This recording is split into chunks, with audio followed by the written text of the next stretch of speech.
This is Zach Clark, and I want to address a question that I get, I think, every week on what do you do when you're nervous about asking someone who's been giving to your organization to give more?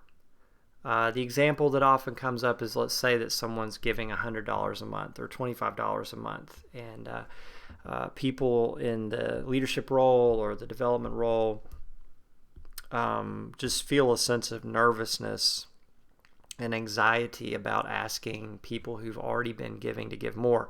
Or maybe someone's giving a set amount of money every year, and you're trying to communicate your goals for the future, and there's this sense of, gosh, but I'm asking them to give more. Is that okay? Is that right? I'm nervous about that. So this question comes up a lot, and I just want to try to speak to this in this video and try to give you some helpful things to think about if you've experienced this, or maybe someone on your team has been experiencing this. I think that you have to start with really wondering if this is the right question, if this is really the issue. To say that someone is already giving so much and we're asking them to give more, I think is really an assumption that you know what the donor is capable of giving or how they feel about their giving. So is this an assumption, or is this based upon an actual relationship with the donor? Now, you may know this person, you may have spent time with this person, and you may know that the amount of money they're giving every year or every month is very significant to them, maybe even sacrificial. So if you know that, then yes, I think you want to be very careful about asking for more. If you have that relationship and that knowledge is based upon that relationship. If your concern, your nervousness, or fear is based upon an assumption, which is this is a lot of money to me, or maybe a lot of money to them, or maybe this is the largest gift that they're making. Those are just assumptions. You really do not know. So the relationship really should inform your approach of what you're asking them to consider. The other thing I would say about this idea of, are we asking people to give more? How do we feel about asking people to give more? Is this is really an emotional response that's, I think, based in a scarcity mindset. The idea that somehow our ministry is getting all the money from this donor, or this big chunk of money from this donor.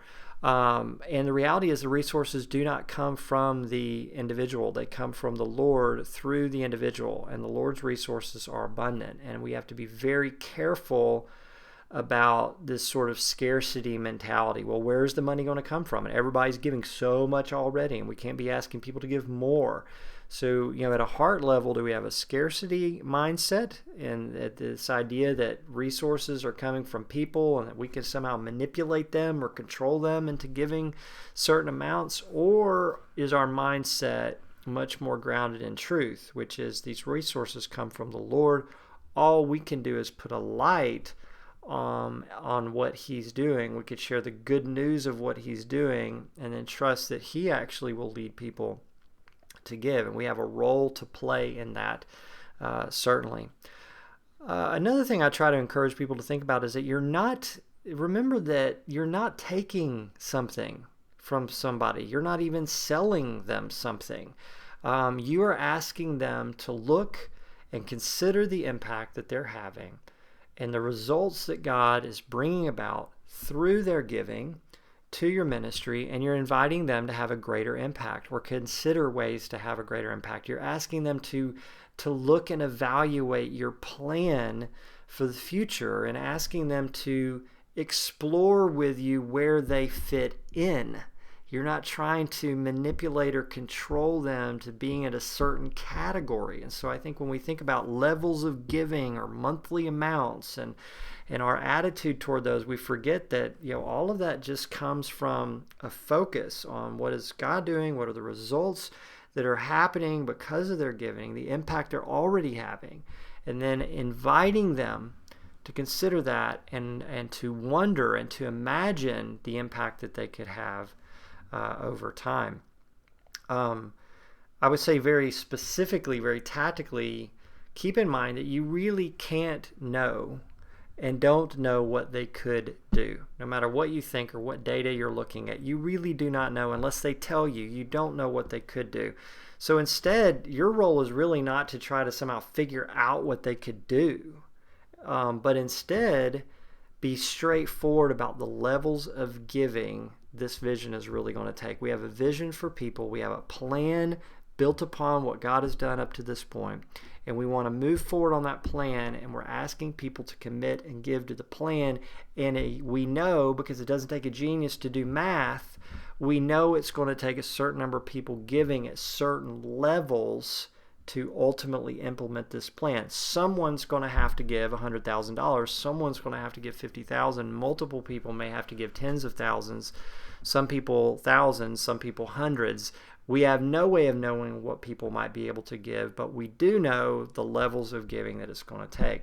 So the more straightforward you can be about that, the more you are helping people see where to fit in. So don't ask them, I would say lastly, worry less about asking them to give or give more, and use the approach of asking them to consider making a commitment to the future, a commitment to the plan. Ask them to commit, and then their giving will follow. That's one of the key ways that you can see people actually grow their giving, is instead of saying, hey, you're giving $100 a month, will you consider giving $125? Instead, say, here's a plan, and we're looking for people to really think and pray about committing at these levels. Would you think about committing at one of these levels? I know a ministry we worked with years ago in some planning that had a pretty remarkable approach where they were taking people and inviting them to come together in small groups. And the founder was moving toward retirement, thinking about long-term sustainability of the ministry. And what they were doing was they were just saying, we're looking for people who are willing to commit to give $1 million over their lifetime. $1 million over their lifetime, or maybe even a planned gift. And I thought this was a remarkable idea because it took all the pressure off the donor or even the organization of straining and how can this be done and what are we asking. It's just saying, we're looking for people. You've been very generous with your giving. We don't have any way of knowing if this is even possible. In the Lord, all things are possible. What we know is we want to, over time, grow a team of people who are committed to giving $1 million over their lifetime. And they started seeing people commit to make a planned gift in their estate or to give a portion of their income every year for 30 years. It was amazing because it got very specific and very clear. So that's a specific way of doing what I'm talking about. We're asking people to commit to a plan and see where they fit in. And that, obviously, they were using a very big number, but you could pick any number. So those are a few things I want to share. I really want to encourage you to not get stuck and fixated on this idea of somehow we're taking things from people. We're asking them to give more on top of what they're already giving.